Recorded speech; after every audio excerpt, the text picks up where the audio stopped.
کا ایک اور حملہ ایرانی میڈیا یہ بتا رہا ہے ایرانی علاقوں پر حملے کیے گئے ہیں۔ ایرانی میڈیا یہ رپورٹ کر رہا ہے ایرانی شہر تبریز میں ایئرپورٹ کے قریب دھماکے سنے گئے ہیں۔ ایرانی میڈیا کی جانب سے یہ رپورٹ کیا جا رہا ہے تو ایران پر اسرائیل کا ایک اور حملہ۔ الصبح ایران نے حملہ کیا تھا، اس کے بعد خاموشی تھی جس کا جواب ایران نے اپنے ڈرون سے دیا تھا۔ اب یہ خبر آ رہی ہے کہ ایران کے شمالی علاقوں پر حملے کیے گئے ہیں۔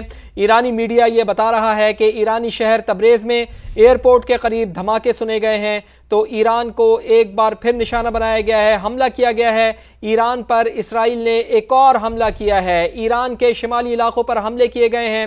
ایرانی میڈیا یہ رپورٹ کر رہا ہے ایرانی شہر تبریز بتایا جاتا ہے جہاں ایئرپورٹ کے قریب دھماکے سنے گئے ہیں۔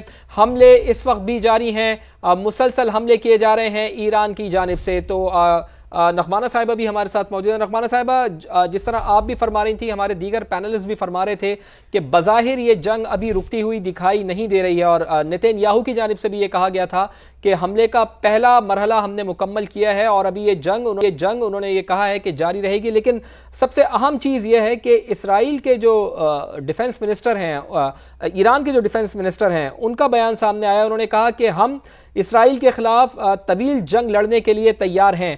تو اب آپ سمجھتی ہیں کہ مسلسل جب ایران کے اوپر حملے کیے جا رہے ہیں اسرائیل کی جانب سے تو اسرائیل اب جواب دے گا، اور جواب اس کو کہاں آپ سمجھتی ہیں کہ کیا اس کے ٹارگٹس ہوں گے؟ کیا جو خطے میں امریکی بیسز ہیں ان کو وہ ٹارگٹ کرے گا یا پھر براہ راست اسرائیل پر حملہ کر کے جواب دے گا؟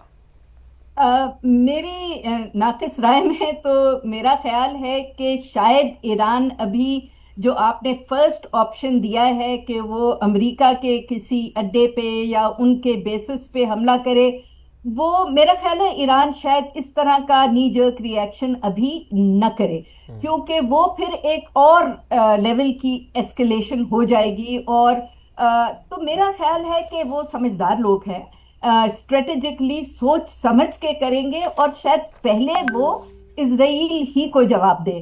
اس میں ظاہر سی بات ہے پہلے تو ان کی فوجی تنصیبات ہوں گی، اور کیونکہ اسرائیل نے ان کے لیڈرشپ کو بھی ٹارگٹ کیا ہے، ان کی فوجیوں کو بھی ٹارگٹ کیا ہے، پروفیسرز کو بھی ٹارگٹ کیا ہے، تو یہ بھی ہو سکتا ہے کہ وہ ان کی نیوکلیئر انسٹالیشنز کو بھی ٹارگٹ کرنے کی کوشش اتنے کامیاب ہوتے ہیں that remains to be seen. کیونکہ پچھلی دفعہ جب آپ نے دیکھا تھا کہ یہ جھڑپ ہوئی تھی، کانفلکٹ ہوا تھا اور ایران نے ڈرونز بھیجے تھے، تو اسرائیل چند دن تو بالکل خاموش رہا تھا، کیونکہ خبریں تھی کہ اس نے ایرانی ڈرونز نے کافی زیادہ نقصان پہنچایا ہے۔ لیکن 2-3 دن رک کے اس نے کہا کہ نہیں، وہ تو ہم نے ناکارہ بنا دیے اور ان کو کمپرومائز کر دیا تھا اور نیوٹرلائز کر دیا تھا۔